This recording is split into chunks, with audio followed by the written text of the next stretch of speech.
டேய் கண்ணாடி பிடிச்சிக்கடா. இந்தாடா பவுடர் வச்சுக்கோ. ஐயா ராத்திரிக்கு சோறு ஆக்காதையா. ஏன்பா? பசங்களா, என் பிள்ளைக்கு பிறந்த நாள் சாயந்தரமா சாப்பிட்றதுக்கு வந்துருங்க. நான் போய் வந்து சொல்றேன் இராயா. சீக்கிரமா வந்துருங்கப்பா. Happy birthday. வாங்கடா. சின்ன பசங்கப்பா, பார்த்து வைப்பா. அண்ணா இன்னும் கொஞ்சம் வைண்ணா.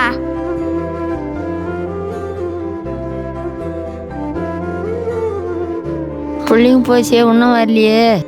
ஆயா இந்தாயா சாப்பாடு. ஏதியாப்பா சாப்பாடு? ஐயா அந்த அண்ணாக்கு பர்த்டேவா, சோறு போட்டாங்க. நான் கொஞ்சம் சாப்பிட்டு உனக்கு எடுத்துன்னு வந்தாயா. அப்படியேப்பா, நீ சாப்பிடாது எனக்கு எத்தனை வந்த, நீ சாப்பிடு.